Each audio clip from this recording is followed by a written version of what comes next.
And welcome to American Hammers TV. Yes, don't switch off. This is American Hammers TV, and I'm not Tim. I can prove it. I have got no hair. I'm the English part of this little group. My name's Wayne McMullen, and Tim has asked me to stand in for him this evening. I don't know why he's like giving it to me because I've really got no clue what I'm doing. But he has told me that there are a few things that I have to do before I do anything else. And number one is raise my coffee cup. And even though I'm still desperately trying to get Jameson to do something for me, I have to say, please, please, please try Strava Craft Coffee. Because Strava Craft Coffee is our sponsor. And actually, if you check the notes underneath the video today, you can see that there's a nifty little discount for Strava Craft Coffee. It's infused with lots of really cool, healthy things, of which I have no clue about. All I know is that when I have Strava Craft coffee, it tastes really good with a drop of Jameson in it as well. Very good, very good. And I'm joined. What was that, mate? I was actually going to say, I'm waiting on my bag of coffee to show up. I ordered some. I think I accidentally sent it to my neighbors down the road. Oh my gosh. Oh my gosh. Well, listen, I'm joined in the episode tonight by none other than, you may know him by his Twitter handle because he's got quite a prolific Twitter following. But and you actually may know him by his. But yeah, prolific. Well, anybody that's got more followers than me is going to be prolific, and you've definitely got some. Not quite as many as Scott, but you definitely got some. It's Jimmy, all the way from up there in Maine. How's it going, Jim? Oh, not too bad tonight. I'm surprised the sun just went down. Just went down where you're at? Well, now for people that aren't too sure, and we've got a big audience actually that's over in England as well. So let's point out for them. The States is a pretty big country, and Maine is all the way up there in that northeastern corner that's like almost frozen, isn't it? Yep, half of it is.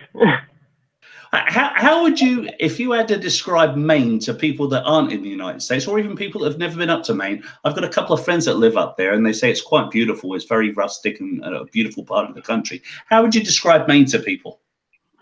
It all depends on which part of the state you're in. The Portland and southern parts of Maine are more like Boston or Massachusetts, and then as you get further into Maine, it's more woods, and there's places that don't even have actual town names, like TRX7. It's just a designated area.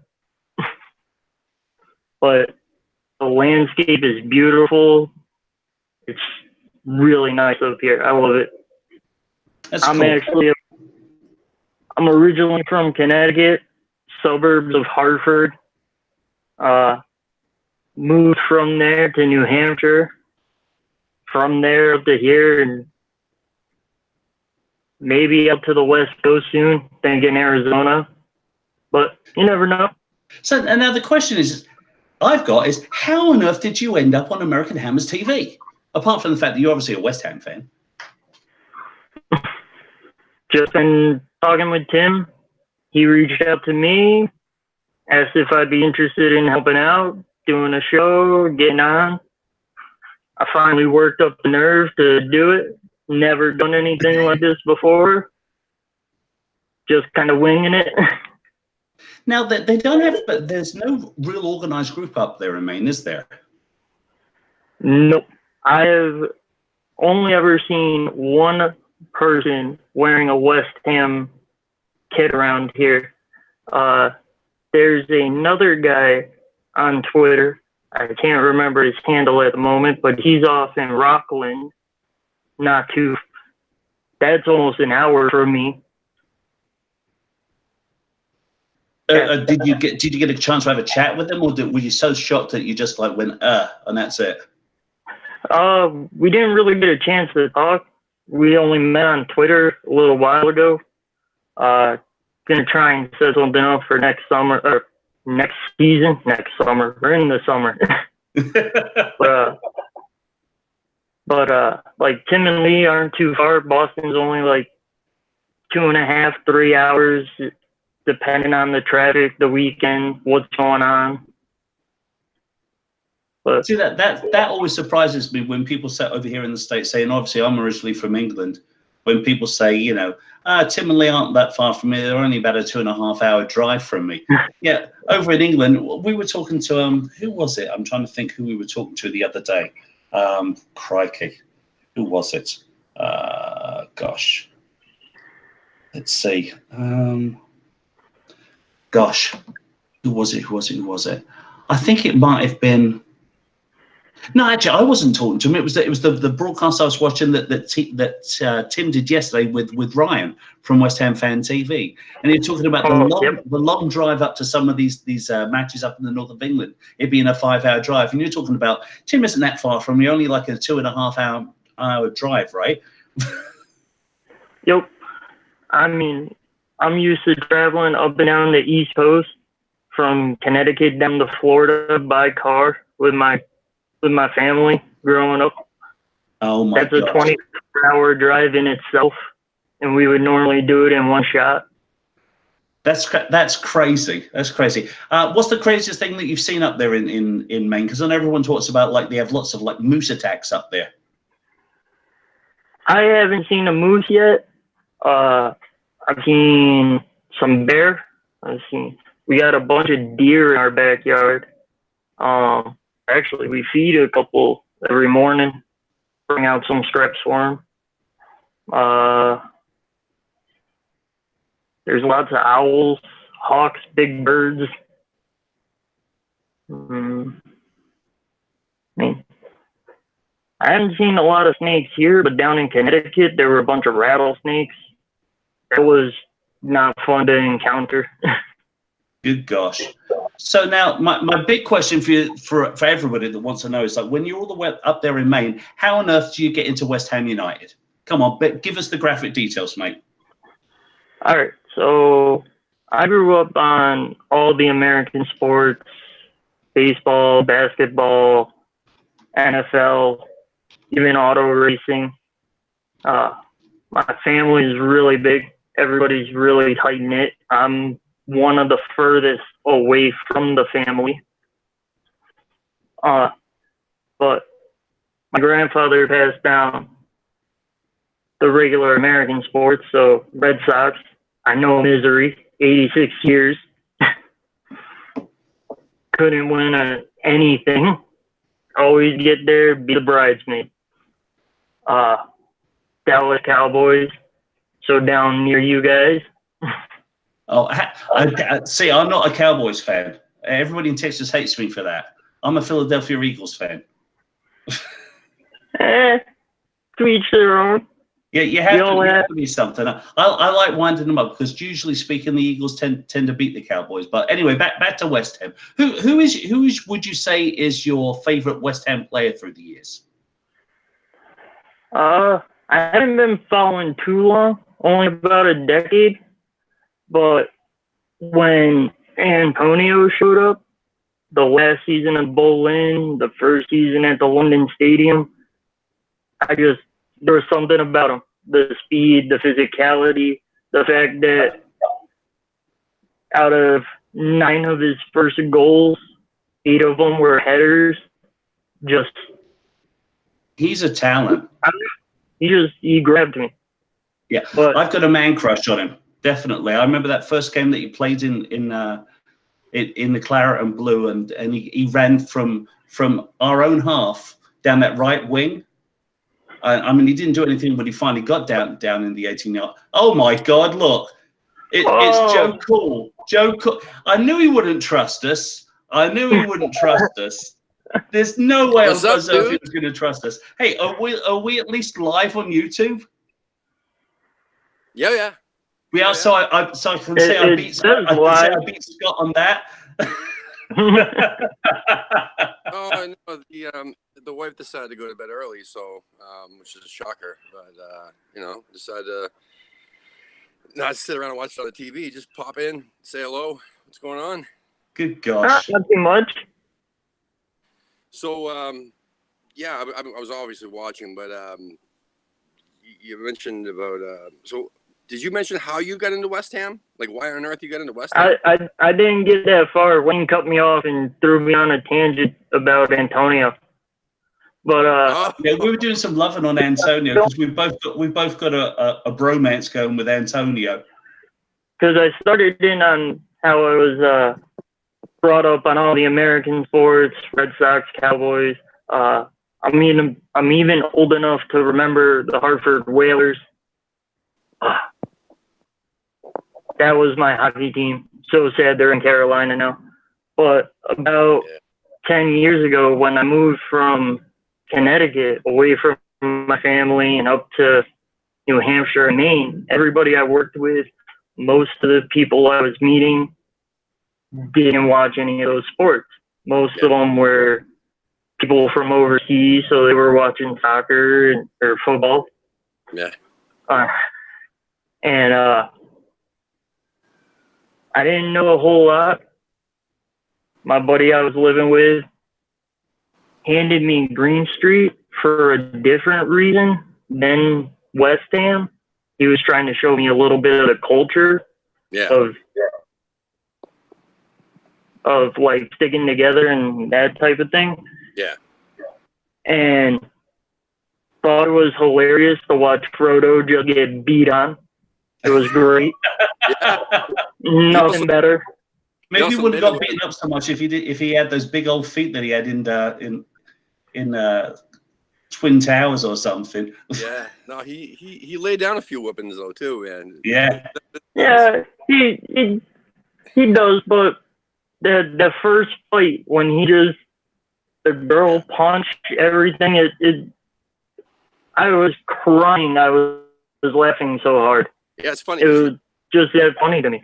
You're not the first one who said that, about that movie. But so you get in there far afterward? Like, you get into West Ham because of that? So he ends up. So my buddy ends up being a Liverpool fan, but just something about that movie grabbed me, and I saw the crest. I grew up on Pink Floyd, the Walking Hammers. It just was like, yep, that's my team. Awesome. Went and did history.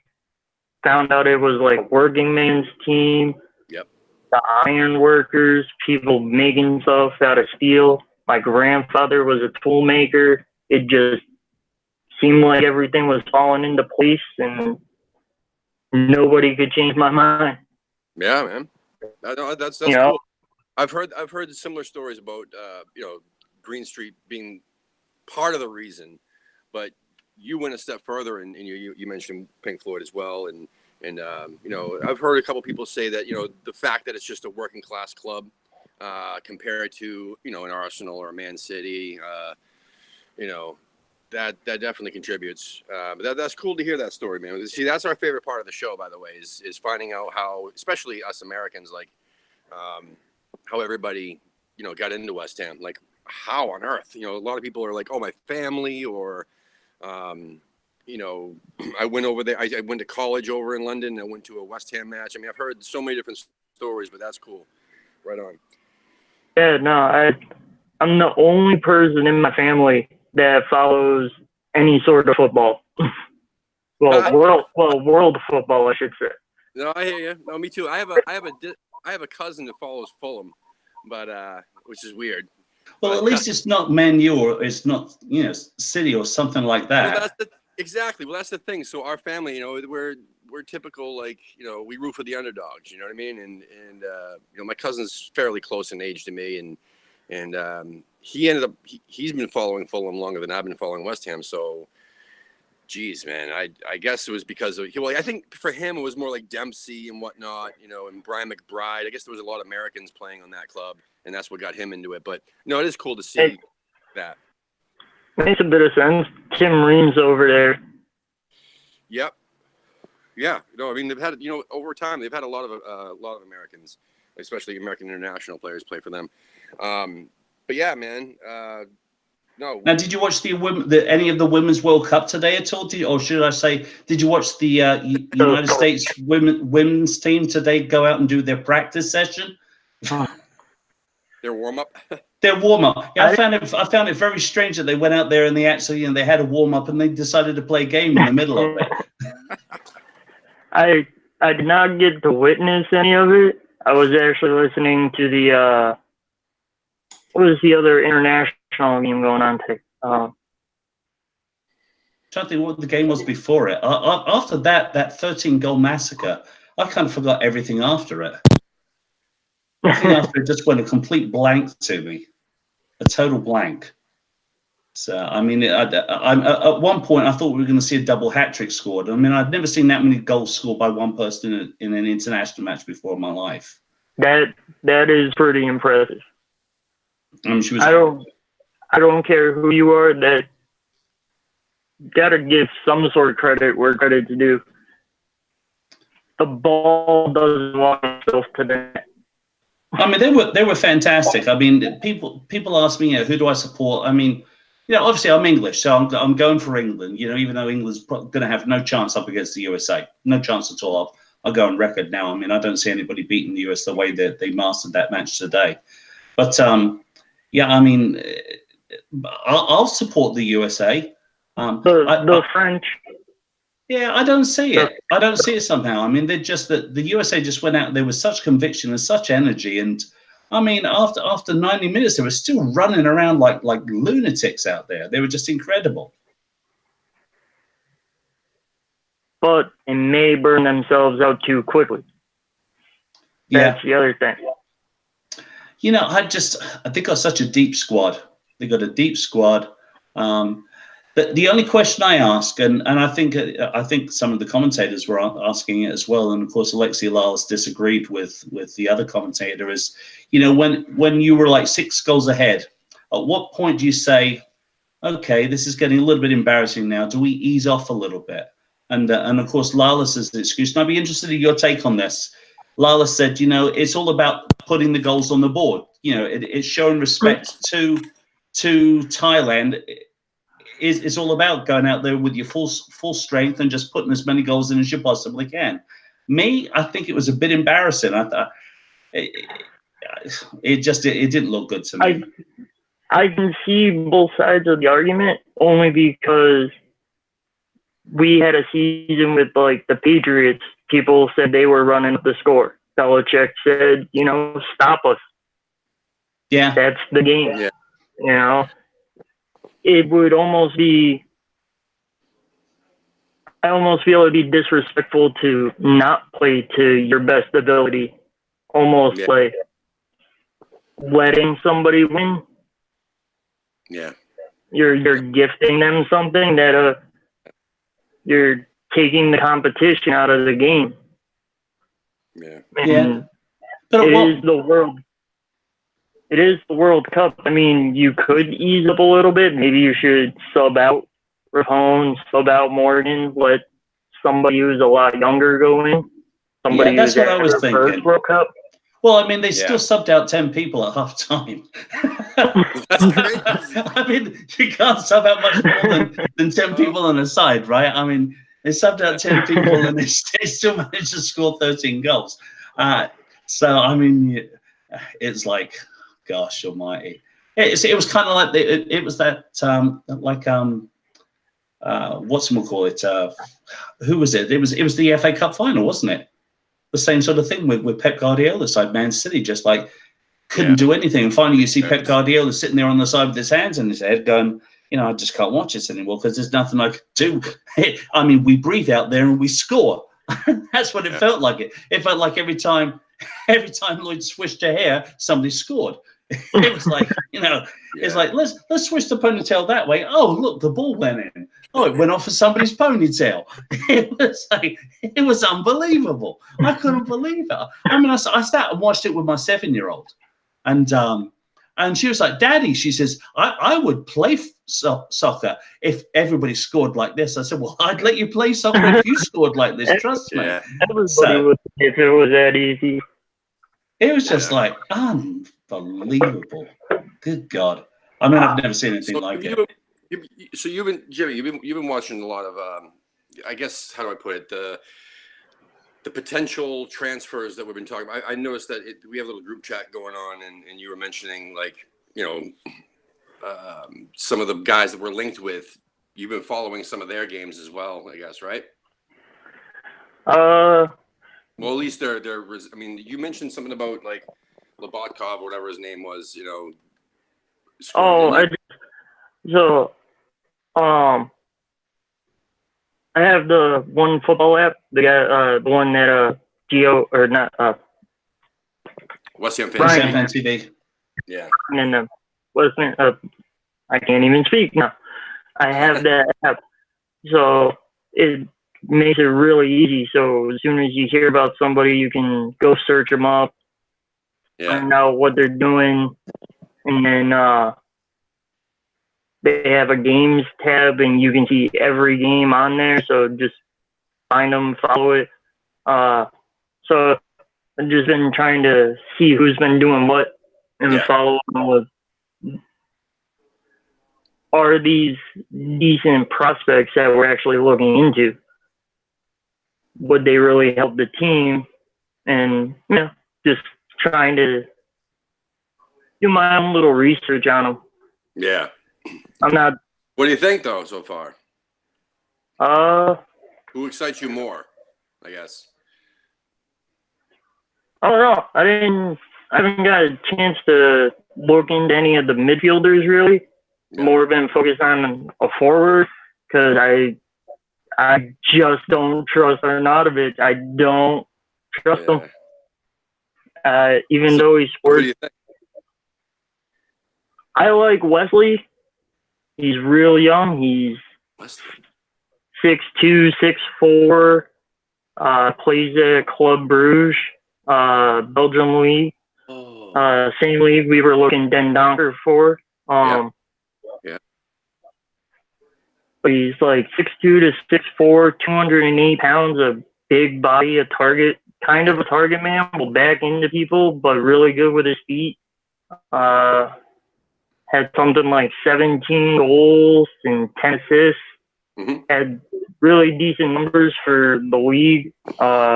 Played in the Champions League because I think they won last year or were in the top 2 spots to qualify for Champions League from there. Yeah. I think he had 3 goals through the Champions League. He excites you more than like a Mitrovic or something, or? I like Mitrovic. Yeah. I kind of like the attitude, just like I like Arnautovic's attitude. Yeah. I fell in love with him after that Southampton game when he took the red card for elbowing that kid in the face. About 10 minutes earlier, Chicharito takes an elbow to the face. There's no stoppage in play. There's no card given. I felt like Arnie was just backing up his teammate, and that was a well-taken red. I had no problem with that. Yeah. But the way he acted, the way he doesn't stop his brother from running his mouth about going here, going there, wanting Champions League football, I just don't trust it. I don't see him. But that's why I'm also scared about signing another player with an attitude like that. I mean, you're right. I mean, Mitrovic his attitude is what reminds me most of Arnautovic, which is the main reason why I don't like him. Yeah, sure, that attitude can be beneficial, when being loyal and playing hard for your team and at all costs. But at the same time, how is it in the dressing room though? Does it carry over? I mean, that's why I'm scared to sign players with that type of Arnautovic attitude. That's the main reason why I don't care for Mitrovic, and also for the fact that he just doesn't score enough goals to excite me. He scores enough goals to be okay and good, but he's not a superstar by any means, and we should try to be looking for players a little more exciting than him. We're talking about signing somebody. We're talking about a plan. Pellegrini supposedly has his plan. A 3-year plan, pretty much. And if Mitrovic is part of his plan, I mean, I hope it's a small role, and not all his eggs. I wouldn't pay $30 million for him. No fucking way, You know what No, I think the interesting thing, the thing is right now is that the dynamics have changed on the transfers this year and well last year. I think we saw the I think it's a lot of beginning smoke of and it. mirrors, not Well, right. it is. It really is, and I think it's how the dynamics have started. And I think we as West Ham fans aren't used to that. I mean, even X was saying it's like he's used to being able to talk to these people that will say, yeah, this is what's happening and that's what's happening, and now it's just a matter of sitting back and going, oh, that's sort of what might be happening. Let's have a look and see what makes sense and what doesn't make sense. And the fact that it just shows that Pellegrini and Hacilius have they're tying down these transfers now. And I believe X when he says that we've probably gone out there and we've got a list of 60 players and then we're going down a list. And we're being very methodical about it. And if it's good, yet it isn't good for us as fans. It's tough. I mean, what about this new guy that we've been talking about, this midfielder? Was it Fornell? Have you heard much about him? That's the other thing. I follow more of the Bundesliga, Germany, because there's more American ties over there. There's not many playing in Spain. Yeah. So I haven't even tried to start sifting through the players through La Liga or anything like that. Same here. I mean, other than watching the highlight videos on YouTube, or the posts, stuff like that, I've never even heard of him. I never even heard of him before this. The only one I've ever heard of was Danny Ceballos. Yeah. Because he went from Real Betis to Madrid. They essentially bought him because there was a match a year before or something where he just he put somebody in his pocket and was just controlled the match, and they were like, we gotta buy him, and then never used them. They pulled the Chelsea. Yes, true. Which worries me about Pulisic for the USMT, but that's a different thing. Yeah. No, the thing is that before the transfer window even opened, I mean, X on his podcast said it's funny how he says shit, and then and people will flock to whatever he says, but at the same time, they didn't listen to his piece of advice for the transfer window, which was, you're gonna hear a lot of shit. Just don't get all excited with the first transfer you hear. Don't get excited the fifth transfer you hear. Rumor anyway. Just have trust in Pellegrini, and whatever happens. And so far, I mean, nobody could have predicted that they were going to sign those two goalkeepers, and they did right off the bat. And I don't know. He says that there's a few that are really likely right now, but I don't know. I think we're all getting worked up, especially that Gomes. Dude, that was never going to happen. The forward. Yeah, well, yeah, not the forward. The midfielder, the guy from Everton. I mean, that shit was never going to happen. Yep. It was never going to happen. Yeah, no. But there was so many people excited about that, and also pissed when they found out he wanted to go to Everton instead. The rumor mill is just so much fun. You gotta laugh at some of them, like Savage from Lazio being linked. Yeah. Zaha.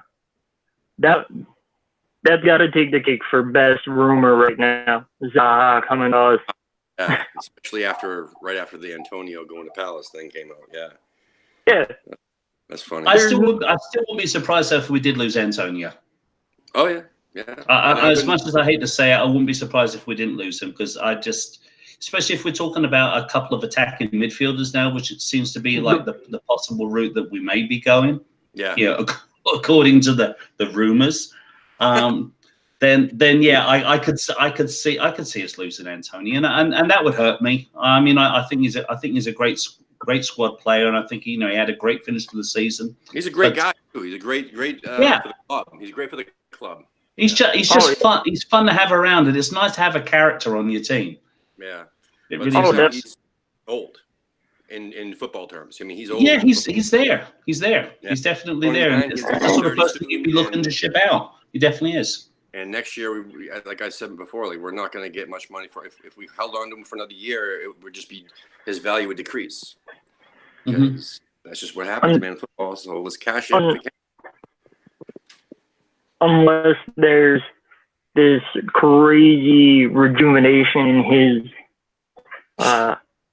in his career. He just goes off and scores 15 goals for the first time, you know. Yeah. I mean nothing is There's impossible. always that risk. There's always that risk, but I love him, but I don't see it. You know, we hold on to him, and he does, you know, takes 100 shots and 90 of them going to, you know, Rosette. Yeah. So I don't know, man. If you said halfway through the season sell Antonio, I probably would have fought you on it. But now it makes more sense. Dude, I got so much shit on Twitter the other day when I posted about selling Antonio, and then someone said something about what do you think about selling Antonio to Crystal Palace, and I said, yeah, we should do a swap for Tompkins. Here you go, first drink of the evening. Everyone raise your glasses. He had to say it. It was not being serious, man. That's my point. Is that it was? I wasn't being serious, but obviously, when you type something out, take you word for word, especially on Twitter. There's people sitting there waiting for someone to say something stupid and then just fucking be like, "Oh, get the fuck off the keyboard! You're too drunk." Yeah, you wouldn't believe the shit that they were saying over that tweet. I love the troll. I mean, whatever. I wasn't, dude. That would never happen in a million years, and I know that. I'm just saying that, send them to Palace. People take it serious, don't they? They really thought you were serious. Yes, they did. Really thought you were serious. That's why you don't see me on Twitter as much. Yeah, I mean, I try to stay off it, but I love Twitter. I seriously, I love going on Twitter. I love winding people up. Yeah. I have so much fun on Twitter. Like that, the whole business over when we beat Tottenham this year.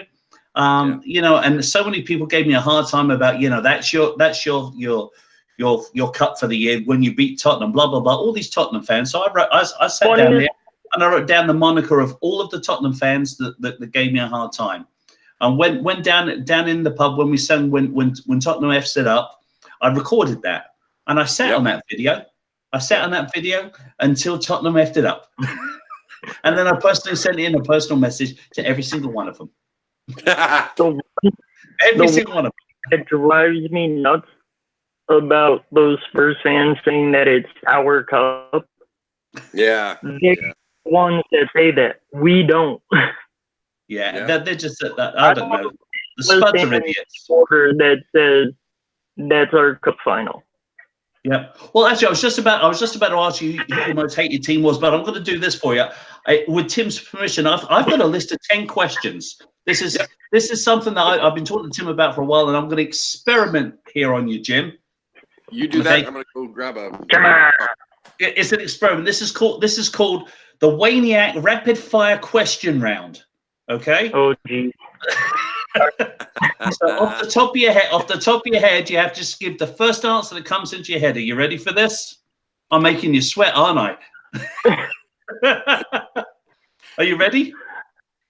Just because I have no idea what's about. See, that was a practice. I said, "Are you ready?" And you already hesitated, mate. So you failed already. Okay. So. Excellent. It's just like high school all over again. There you go. I just want your first answer. So are you ready? Question number 1. Home shirt or away shirt? This season or which season? I'm not going to justify that with an answer. Home shirt or away shirt? I think he's talking this season. Just to save on this one. Home shirt. Okay, I agree with that. Favorite West Ham player?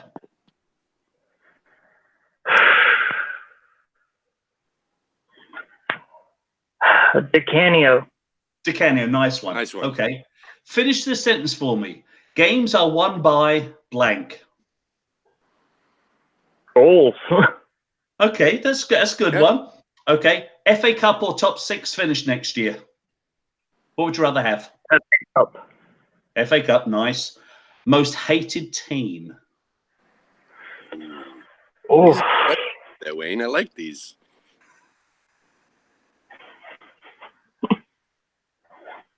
Oh, that would just be mean. No, it isn't. Be mean. Oh, I was gonna say Spillwall.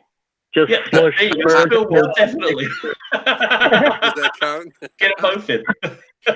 Okay, now here's one for you. If there wasn't a West Ham United, if it never existed, who would you support in the Premier League? Ooh, that's dude. Oh. Just so I know Charlie would probably back me on this, but Mick Foley is my favorite from WWF Attitude Era, the Blades, Sheffield Wednesday. Okay. There you go. Where do you think we'll finish in 2019-20? Oh, eighth. Eighth. This one's going to come back to haunt you. Hopefully What not. do you drink while you're watching West Ham?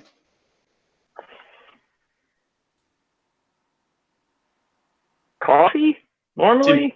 Yeah. See, mine would be a lot. Coffee. Okay. If you could bring any player from the past to play in our current squad, who would it be? Oh, Can I do these? Yeah. Michael Bonzo. We need somebody in the middle. There you go. Nice one. And now finally, the final question. Best moment from our last season for you personally? Oh.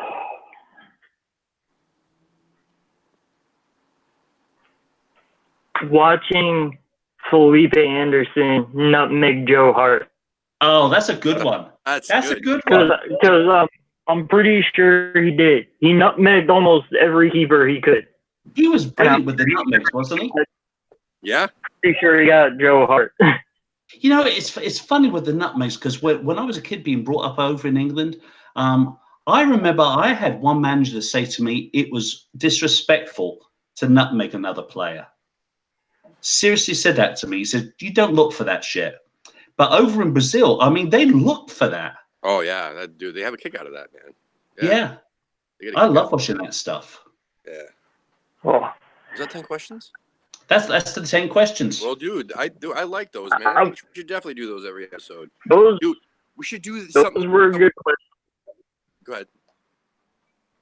No, I was just gonna say about the guys playing football in Brazil. I don't know if you guys followed the F2 guys, but on their YouTube Prime they have that following football or finding football. That was an awesome series. They just traveled the globe. They went to the favelas. Some of the kids they run into just have some amazing skills. Yeah. Playing barefoot, doing stuff I can do. It's a different way of life down there. It really is. Through following like some of the MLS teams over here, we've got to be friends with some of the South American lads that came up and played for FC Dallas. And some of the stuff that they told me is like, you know, for them, you know, playing professional football, it's either that or you know, basically going out and picking stuff from the streets. Yeah. A lot of them. That this is like it's either play professional football or your life is rubbish. So I mean, anything they can do to give them an edge. I mean, and when you see like the footage from from years ago of like a lot of the Brazilian team playing on the beach with coconuts. Yeah. I mean that's the sort of crap that happened. Or taking socks and just keep balling them up until you have like a 3-inch ball. Yeah. But like where I'm from in Connecticut, the suburbs of Hartford, we are the armory of the United States. We're also the insurance capital of the United States. So thank Connecticut for that. but God help us. So it's a bunch of rich people. So they play the rich sports, the ones you need gear for, and equipment and time, buying ring time. There's a lot of lacrosse, very few soccer or very few football players in the area. I mean, I know a couple of kids in my high school. We had a kid from Portugal, a kid from Yugoslavia, and a kid from Germany. The three of them just always hung out and were great at gym class. Yeah. I could keep up with speed, but I was not technical. I'm not good with my feet. Yeah. Run straight lines. That's about it. I never played a match until I was 34 years old. Oh gosh. Yeah. I played my whole youth, and then I didn't play for probably about, I played a game and a half. I guess about 14 years. And then I got to tell you this quick stupid story. So I'm working in the casino business down in Atlantic City, New Jersey, working at a little casino called Trump's Castle. Yeah. Yes, with the court jester in charge of the castle, of course. Nice. So I'm working down there, and one of the lads I'm working with says, he's an Italian lad. He goes, hey, he says, we got, excuse the bad Italian accent, but I'll do it. He goes, hey, excuse me, you're English, huh? He says, you play the football? I go, yeah, of course I can play football. He goes, let's form a football team for the casino league. We got a couple of Maltesers. We got a couple of Spanish lads. We got a couple of Colombians. He says, I'm Italian. We all play beautiful football. He says, we're going to beat everybody. So I'm like, all right, so we'll do this. So I go out, me and my Egyptian roommate, who thought a big geezer who thought he was Marko Arnautovic. That's what he really thought he was. But he was a big geezer, big bulky geezer, but he had a foot on him. He could strike a ball. I go out. He goes out. We bought a new pair of shin pads each. Bought new football boots. We go out. We didn't practice at all. We go out to this field and we're playing this group of kids from Harris Casino. Well, I've got to tell you, I mean, I was the youngest at 32. And we're running out there. The Italian guy would look like death. I mean, he was sweating like a pig. I was dying. And the Italian guy turns around to him and he goes, hey, what's the matter, you? Cover him. This kid was running at me and smiling as he was running around me. So I said to him, I says, yeah, give me a fucking blanket. I said, I'll cover him. I said, I can't cover this kid. Look at him. He's laughing now when he hears you saying cover him. So I cannot play worth a light. That night, we all went into work in the casino, and this is the way we was walking. Excuse me, I'll take the headphones off. We were walking like this.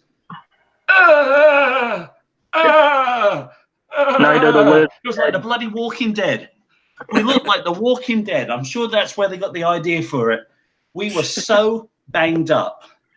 And that's the last time I've ever played a game of football. And now when people suggest it to me, I'm like, yeah, you got to be bloody joking. Never again. Yeah. So, we got like 20 minutes left. You want to go into who you want out of all, like basically sift through all the rumors and mention who you really would like us to sign? Like, I mean, which ones you wish would come true? Pretty much out of all the rumors that have happened so far. Out of the rumors? Not a whole lot. Not a whole lot. There's nobody on the list that really stands out to me. There's other players that I wish the club would go look at because I feel they could do a job for us. Like, remember last summer there was a goalkeeper at Rennes, Mendy. Mm-hmm. Same team.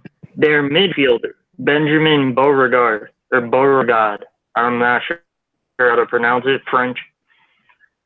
But they played Arsenal in the Europa League near the end of the season. He actually took man of the match in that game. He runs that midfield box to box, plays well with both feet, takes the penalties off of the strikers.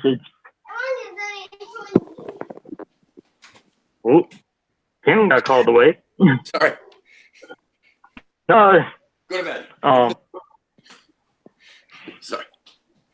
So There's what? So that's the position you think we need most? Is that what you're saying too? I mean, well, no, most of the rumors are for midfielders right now, and he just happens to be a midfielder. I yeah. wish we would go look at.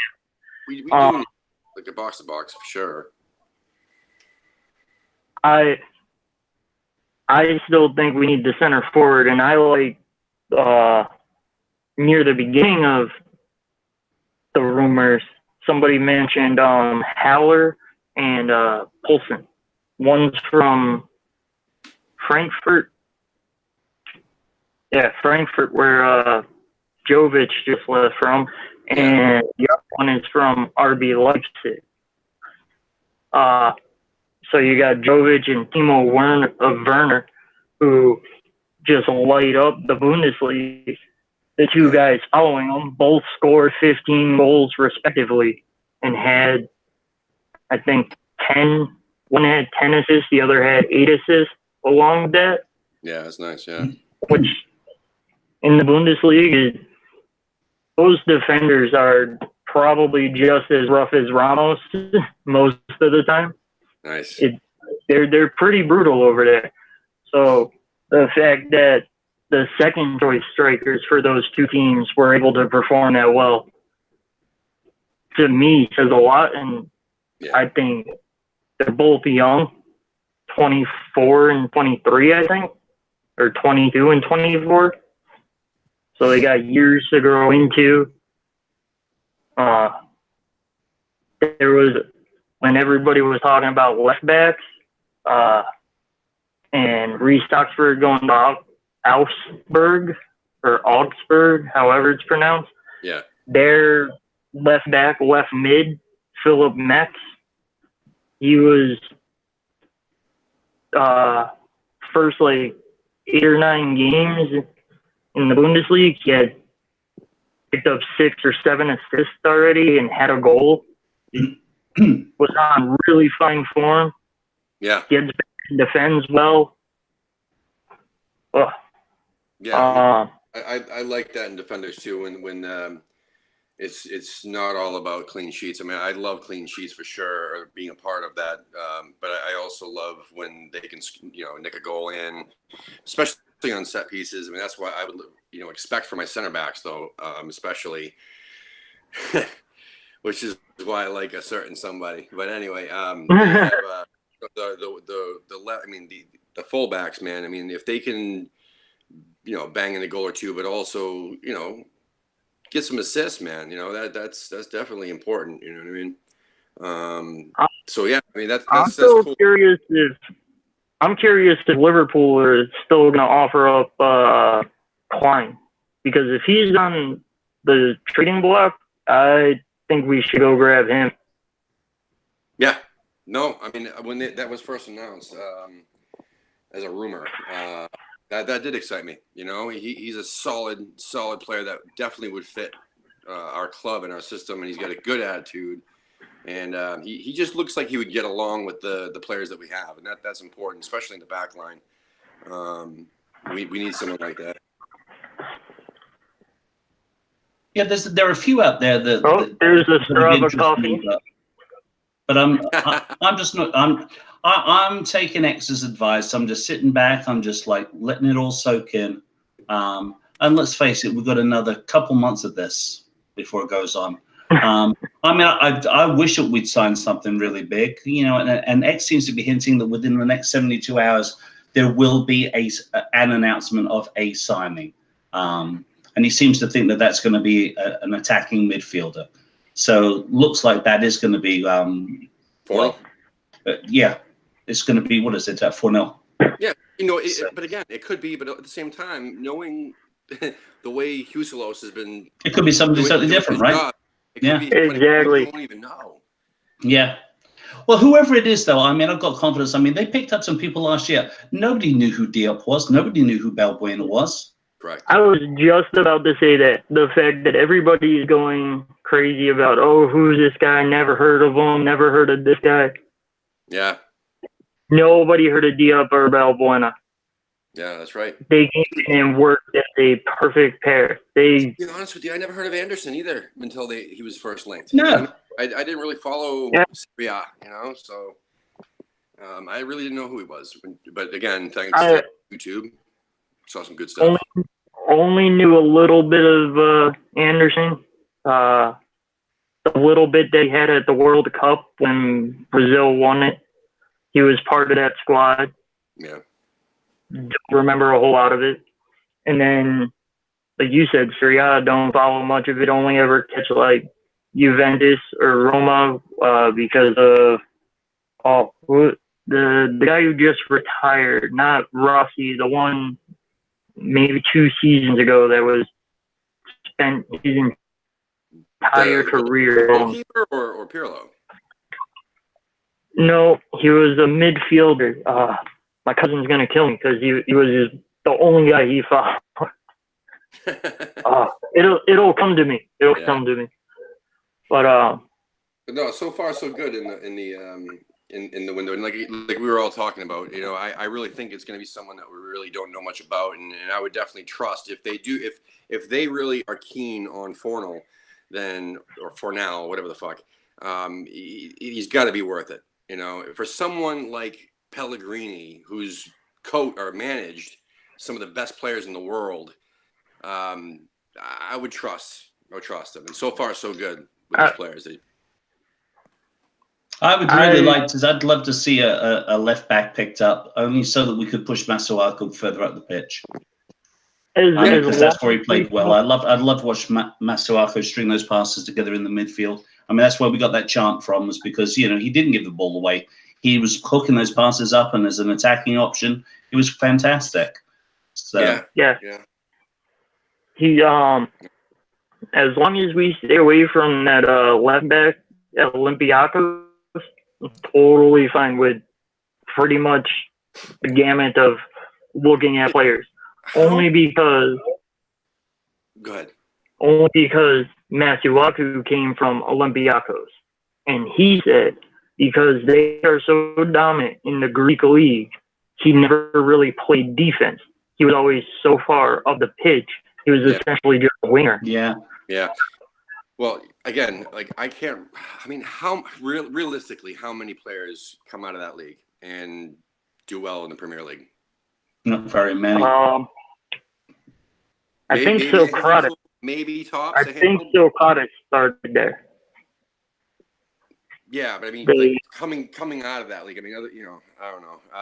That league doesn't impress me. Coming straight from the league? Can't think of anybody coming straight from the league. But that Musa guy, right? The striker that we were linked with out of Porto, Marega? Yeah, out of in Champions League play he did well, and in that impresses me. But the fact that he played for Porto doesn't impress me. I mean, anybody coming from the Portuguese league does not impress me, because the competition, it's a lot like La Liga, where it's just a few teams at the top and there's no solid competition. Even so, a lot of people knock the Bundesliga compared to these other leagues too, but they shouldn't, because the Bundesliga is it's very similar to the Premier. Okay, the quality might not be as good as the Premier League overall, but at the same time, the bottom teams are just as they can pull off an upset more realistically than a bottom team in the La Liga or a bottom half team. I mean, overall, for the competition level that they have, or the quality that they have, the Bundesliga from top to bottom is a solid league. So I would trust someone coming from there more than I would, fucking the Portuguese Premier League or La Liga. But I don't know. But Villarreal, I'll take that for now, guy. Other than that, the Greek league. Did you guys see this news about Amazon Prime carrying some of the Premier League matches next season? What? I caught a tweet about it, but I didn't read anything on it. I'm reading it right now. Premier League fixtures for the new season will be obviously going to be released on Thursday. It's saying here Amazon showing the entire Boxing Day program. So all of the games on the 26th are definitely going to be all shown on Amazon. Of course, this is British news. I don't know how it will affect us here in the States. They won't tell us that until afterwards. I have it, and I would love to see it. I do notice that you can watch, golf or NBA or MLB games on Prime Video. But I did not hear that news, because that would be really cool. I wish they'd have more games. That's the problem with the Premier League, though. They'll give you Boxing Day, kind of like what they did with NBC for the first 3 years. They showed every single game. That was not. All of a sudden, it's like, okay, well, yeah, we'll give you some games in Spanish only on the Spanish version of NBC, NBC Universo Deportes, whatever the fuck it is, and then pay $15 extra. Like, they're pulling a fox on us, Force Plus bullshit. Oh, it's ridiculous. I wish West Ham would do what Manchester United do with their TV channel subscription thing and just split us from, like, not around, who can't get the games, pay the club, broadcast those the game. Yeah. They don't care that much about us. Now, again, what I did last season was I wasn't going to spend the $15 for NBC Sports, because I didn't want to give them the satisfaction. So what I did was, and luckily I had a job where I was driving, so I just put I pulled up my phone and went to WHUFC.com and clicked on the audio stream, which came in. That's how I go a lot of my games. Yeah, I mean, you listen to the radio, the radio version of it. I mean, TuneIn Radio had a few games. Talk Sports app had a couple, but not all of them. But West Ham was good about putting the audio stream of their matches up every single time, which is cool. The funniest one was the West Ham app. One of the matches, I forget who we were playing, but it was broadcasting the Tottenham game. Yeah, I remember that one. I remember that too. It was great. It was hilarious. It was a BBC. It was a radio. It was a Radio 5 Live broadcast, and instead of them broadcasting the West Ham match like they're supposed to, they ended up broadcasting Tottenham. I remember that. I was fuming. I was dying.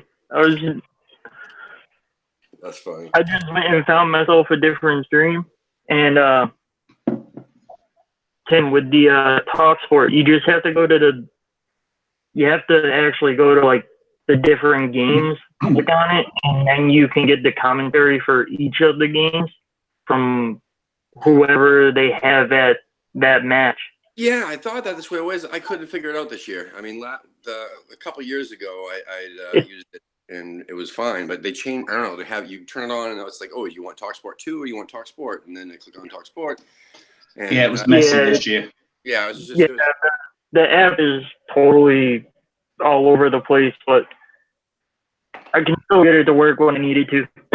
Oh yeah, man! I wouldn't stop until I got that stream, and obviously I think there was only one game where I had to just shut it off. I think it was. Was that?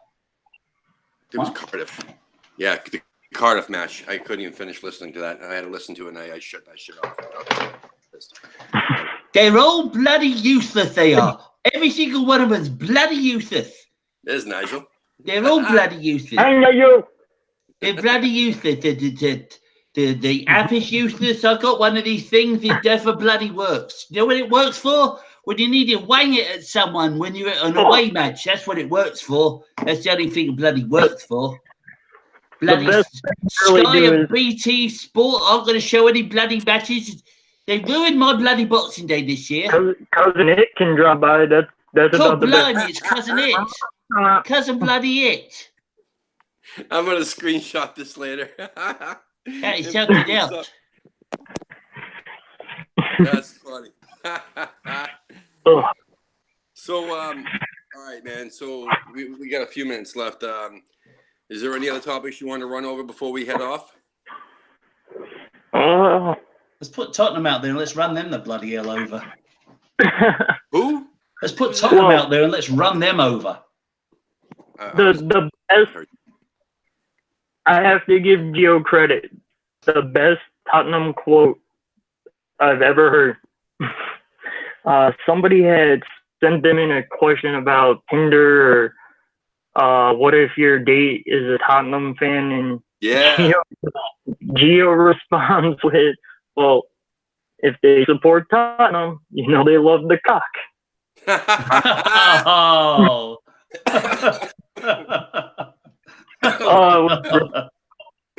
Oh, that's awful. Yeah, I remember that. That was funny. Oh my God. So yeah, you want Just to a throw Scotsman. you want to throw out your Twitter handle, and if anybody wants to chat with you over there, or wants to look at your shit. To be honest, I don't even remember it offhand. Let's see. It's at Ginger Free instead of but I spell it with a BR3 rather than the ED. Just a weird story. Old name I picked up while I used to be a little hooligan, a little hooligan, ran around, did bad stuff, and people just kept calling me a ginger kid, ginger this, ginger that. So I was like, yep, I was bred a ginger, and it just stuck. Now, my mate Justin is a ginger, and he says it's true that gingers have no souls. Yep, I will agree. All my freckles are souls that kill. He said to me, he says, Wayne, he said, I have no soul whatsoever. He says, that's how I have no problem with playing central defender. That's right. Well, no, it's 10 o'clock, so we're gonna wrap it up. But real quick, we got a big show coming on. What is it tomorrow, dude? Tomorrow. Yeah, we got Bish Blue. Ian bloody man. Bishop. Yeah. So that's exciting. And yeah, Wayne Thursday. Yeah, Wayne. Jesus Christ, I lost my fucking thing. What did he say? Oh, Wayne, can you please do 10 questions for Ian Bishop? You want me to do 10 questions for Ian Bishop? We're gonna make him answer those. Not those ones. I want you to make up other ones. Man. I'll do 10 questions for Ian Bishop. Man, that would be fun. Yeah, no problem, mate. Because I don't know, Jimmy, if you thought that was kind of fun, but that was cool to hear your answer. No, dude. Yeah. Cool, man. Yeah, and then Thursday, Lee and Justin from Chicago Hammers are along with Allie, who we had on the show. Wayne and I interviewed her. Did a woman's season review. Yeah, those three are gonna interview 3 West Ham women's players. I thought it was gonna be 2. I thought it was gonna be Brooke Hendricks and Erin Simon, who are 2 of the American girls on the West Ham squad, but they're training right now here in the States with they brought over Anna Morehouse, the goalkeeper, the starting goalkeeper. So it's going to be Anna Morehouse, Brooke Hendricks, and Erin Simon. So we're going to have 3 West Ham women players being interviewed by 3 American Hammers. Well, I can't wait to see that. That's going to be awesome. It's going to be awesome. So, but here's the thing, nice. People, it's going to be recorded. It's going to be recorded at 9 o'clock our time, our Eastern time, but it'll go up maybe an hour after it's over. So keep an eye out for it. If you are watching this still, then please subscribe and hit that notification bell, because you'll get notified when it does go up. And the live chat will be open, and I swear I will be there in the chat room chatting with you guys during that. Yeah, I've got to apologize for that, because this is my first time actually starting one of these up tonight. And for some reason, when I clicked on the Google, I closed out as something else. So apologies to everyone that was actually in the chat room chatting. I couldn't see any of your chatting whatsoever. Sorry, me too, because I was watching it on my TV, and I can't have the live chat on that. And then I wanted to make a surprise appearance, so my phone's taken over by Hangouts right now. So, but anyway, we had fun, man. That was really cool. I can only do so much split screen. Thanks, Jim. Yeah, no, listen, Jim. Thank you so much, man, and we'll stay in touch about more stuff with you, and anybody who wants to go check him out, it's at Ginger BR3D over on Twitter. Smokey Jones.